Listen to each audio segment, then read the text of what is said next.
Hey everybody, John from the Lucky Needle here, and today I'm just working on some projects, and I remembered that I have this little trick with glue that I wanted to show you guys.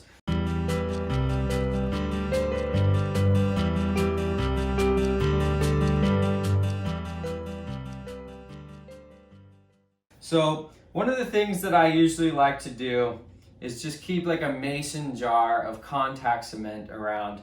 And usually what I put in here is the glue from my glue gun. If it gets, one of the common problems with these when they get plugged up is the glue will kind of settle down in the bottom and start to get hard because of the air and whatever. So what I'll usually do is I'll dump this into a jar and I'll save the jar so that I can use it for hand brushing anything that I need to do detail work on. And I keep a little paintbrush in here so that the paintbrush also doesn't dry out and go bad. But one of the things that is a common problem, and a lot of people will throw this glue away, is you can see how thick it gets over time, even when you have it in a sealed jar, because there's air in there and it'll still start to get really thick and hard, and it doesn't work very well for spreading even with a paintbrush.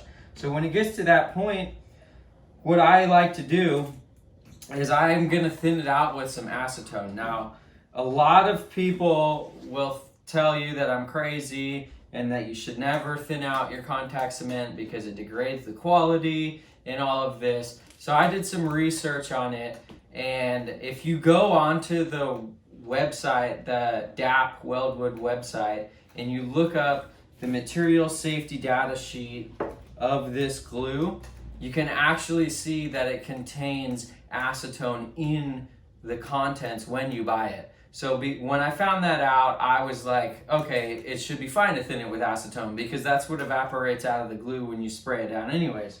So what I like to do is just add a little splash of acetone in here and it'll thin it out pretty quick.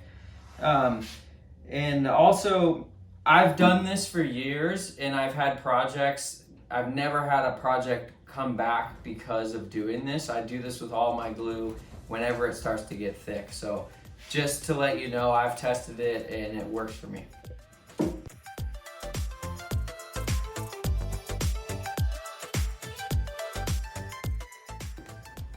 All right, so after you pour just a little bit of acetone, you can start to mix it up with your brush, and you'll see that it starts to kind of get a lot more liquidy and watery and much more easier to spread. You'll want to make sure that you mix it up thoroughly, because what you don't want to do is accidentally brush some acetone onto your material, because it's probably going to melt your material. But you can see that's looking a lot better, a lot easier to work with than what we were doing before. So that's a little trick that I hope helps you guys out. All right, if you like that video and you want to see another one, make sure you click to your right here.